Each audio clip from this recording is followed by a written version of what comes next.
2 weeks ago, my wife, Helen, packed her bags to visit our daughter and son-in-law in another city. She said she wanted to help them settle into their new home and spend time with our first grandchild, who was due soon. I couldn't say no. She'd been looking forward to it for months. Still, the house felt empty without her laughter echoing through it. For the first few days, we talked every evening. She told me about the baby room, the late-night cravings, and how proud she was of our daughter for handling everything so gracefully. But as the days passed, her calls became shorter, her messages less frequent. "Everything okay?" I'd ask, and she'd always say, "Yes, just busy helping around." One morning, I woke up and decided I missed them too much. Retirement had given me too much free time and too many quiet mornings. I thought, why not surprise them? It would be a nice weekend drive, and I'd get to see my family. I imagined Helen's face lighting up when she opened the door. So I packed a small bag, bought a few gifts for my daughter and her husband, and set out early the next day. The drive was peaceful, long stretches of open road and the soft hum of the radio. I kept picturing my daughter's expression when she saw me standing at her doorstep, unannounced but smiling. When I arrived, I parked down the street to keep the surprise intact. Their lights were on, and laughter drifted out through the open window. I felt warm inside.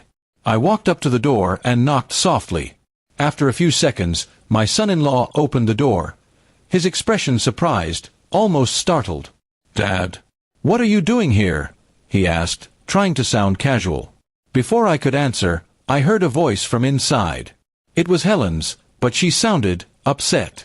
I stepped inside and found her sitting at the table, red-eyed, a box of tissues beside her. My daughter was next to her, rubbing her back. The cheerful scene I had imagined vanished instantly. "What's going on?" I asked quietly. Helen looked up at me, her lips trembling. "It's Mom," my daughter said softly. "She didn't want to worry you, but the doctor found something in her last checkup, nothing too serious, but she's been scared." I froze. "You didn't tell me?" I asked, my voice barely above a whisper. Helen wiped her eyes and said, "I didn't want to make you anxious. You've been enjoying your retirement, and I thought I could handle it myself." I sat beside her and took her hand. "Helen," I said gently, "we've faced everything together. Why would you ever think I'd want you to face something like this alone?" Tears rolled down her cheeks as she leaned against me. "I just didn't want you to see me weak," she whispered. "I wanted to be strong for everyone."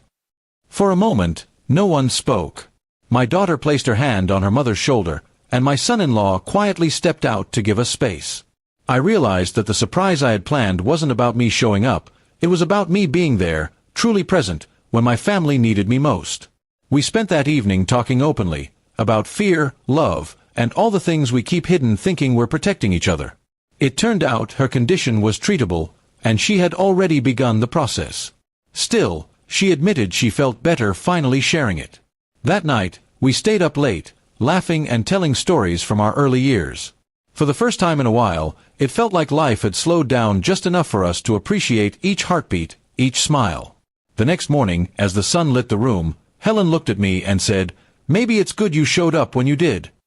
I smiled and replied, "Maybe I didn't surprise you, maybe life did."